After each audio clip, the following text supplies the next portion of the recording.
Perkenalkan, nama saya Penny Yuliani. Di sini saya akan menjelaskan tentang tujuan dari pembuatan video kami dari kelompok 5. Nah, di sini kami akan menjelaskan tentang langkah-langkah dan metode pembuatan prototipe, kelebihan dan kekurangan metode tersebut dalam pengembangan software itu sendiri. Nah, kenapa sih prototipe itu penting? Prototipe penting agar kita bisa komunikasi dengan user atau pelanggan yang memesan aplikasi itu kepada kita, biar si aplikasinya itu sesuai dengan pelanggan inginkan, karena baik menurut kita belum tentu baik menurut pelanggan itu sendiri. Nah, sedangkan dalam pembuatan aplikasi ketika klien meminta, yaitu harus dikomunikasikan dengan baik. Nah, salah satu tujuannya atau manfaat prototipe untuk itu. Nah, manfaat prototipe di sini kami juga kelompok 5 membuat prototipe tentang aplikasi point of sale, di mana point of sale itu tujuan aplikasi POS itu tersendiri: 1. Mendata setiap transaksi secara lengkap dan detail, sehingga dapat menjumlahkan hasil penjualan pada saat itu ataupun dapat dipilih dalam periode tertentu. 2. Dapat menggunakan cek persediaan barang dimanapun secara acak. 3. Laporan penjualan usaha Anda dapat Anda kontrol secara online atau real time. 4. Anda dapat mengubah harga jual secara cepat dan mudah. Misalkan apabila barang yang Anda jual memang biasa naik dan turun mengikuti nilai tukar mata uang asing. 5. Dapat mengetahui persediaan barang apa saja yang masih memiliki banyak stok ataupun yang mendekati habis stok itu sendiri. Yang 6. Mempersingkat proses transaksi dan menjaga kenyamanan dan keamanan setiap transaksi yang berlangsung. Mungkin itu yang dapat saya sampaikan. Selanjutnya akan dijelaskan oleh rekan saya. Terima kasih. Assalamualaikum warahmatullahi wabarakatuh. Saya Resti Alivia Septiningrum. Di sini saya akan melanjutkan penjelasan dari rekan saya sebelumnya, yaitu manfaat dari sistem point of sale. Yang pertama, memudahkan bisnis retail mengelola barang di beberapa toko. Sistem point of sale memungkinkan pemilik bisnis retail untuk mengelola penjualan di seluruh cabang toko mereka. Anda dapat mengupdate produk dan harga produk di seluruh toko Anda hanya melalui satu sistem. Yang kedua, memberikan layanan pelanggan yang lebih baik. Sistem point of sale membantu Anda menyediakan layanan yang lebih baik untuk pelanggan Anda. Staf Anda dapat mencari produk yang diinginkan oleh pelanggan hanya dalam hitungan detik. Yang ketiga, meningkatkan keamanan data terkait dengan pelanggan. Data pelanggan termasuk informasi kartu kredit, mereka harus disimpan secara aman. Sistem point of sale berbasis cloud memfasilitasi keamanan data pelanggan Anda. Yang keempat, menghasilkan laporan penjualan yang lengkap dan akurat.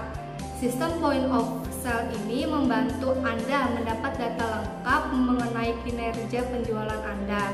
Melalui sistem ini, Anda dapat membuat laporan sale lengkap yang mencakup jumlah produk yang terjual, produk yang paling laris, keuntungan penjualan, dan lain-lainnya. Oke, selanjutnya akan dilanjutkan oleh rekan saya. Assalamualaikum warahmatullahi wabarakatuh. Perkenalkan, nama saya Reza Kenia Sasmi, saya dari kelompok 5. Di sini saya akan menjelaskan alur flowchart aplikasi point of sale. Dan saya akan menjelaskan tentang alur loginnya. Pertama-tama, biasanya pengguna atau user akan menginput username dan password, dan sistem akan memvalidasi data tersebut. Apabila benar, akan diteruskan ke menu awal tampilan point of sale, dan apabila salah, maka sistem akan menampilkan peringatan untuk menulis ulang username dan password.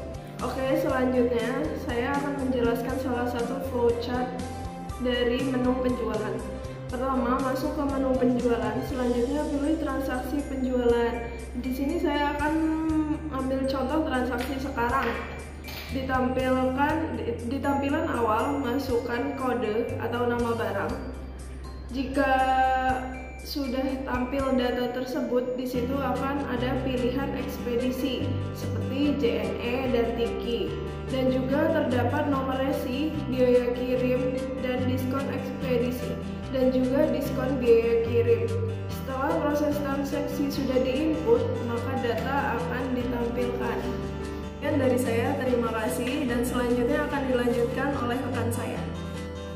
Assalamualaikum warahmatullahi wabarakatuh. Saya Santosa Firwanto, saya dari kelompok 5. Di sini saya akan melanjutkan penjelasan dari rekan saya sebelumnya ya. Dan di sini untuk yang kedua, di sini saya akan menjelaskan tentang menu-menu dan fungsi-fungsi pada aplikasi Point of Sales. Yang pertama yaitu dashboard, dan yang kedua itu barang.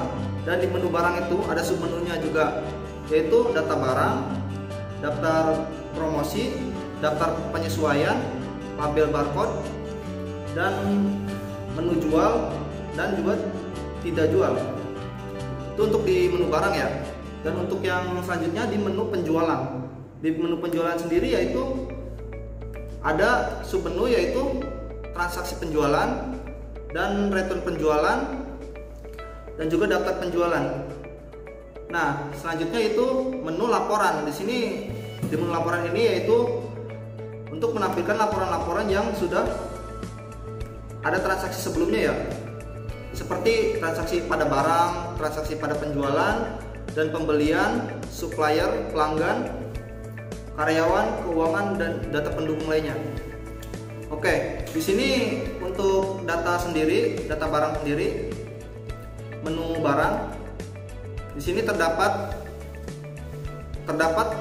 nomor, kode barang, nama barang, kategori, jumlah, satuan, retail, terus grosir juga, dan harga beli. Dan juga ada tombol-tombol untuk input barang, terus ada edit atau ubah ya. Dan juga untuk mendelete barang itu sendiri, untuk di data master barang ya. Dan untuk yang di daftar promosi juga hampir sama ya. Di sini ada tanggal juga, tanggal penyesuaian, tanggal mulai, tanggal selesai, terus nama barangnya juga apa, jumlah barangnya ada berapa. Dan selanjutnya yaitu untuk menu laporan ya. Di sini laporan juga ada menu barang. Nah, untuk data laporan barang juga banyak sekali di sini. Ada kode barang, nama barang, kategori, jumlah, satuan, retail, dan juga grosir. Dan juga harga beli juga ya. Oke, selanjutnya itu untuk pengeditan profil juga ada di sini, untuk pengeditan profil, menu-menu pada aplikasi tersebut. Dan juga ada menu logout juga. Oke, mungkin cukup sekian penjelasan dari saya. Selanjutnya akan diteruskan oleh rekan saya. Assalamualaikum warahmatullahi wabarakatuh. Assalamualaikum warahmatullahi wabarakatuh.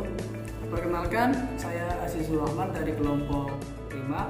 Sini saya akan menarik kesimpulan secara keseluruhan setelah kami semua melaksanakan uji coba aplikasi tersebut. Dari Point of Sale dapat diambil beberapa kesimpulan, yaitu 1. Proses penyimpanan dan pengubahan data master dapat dilakukan dengan mudah.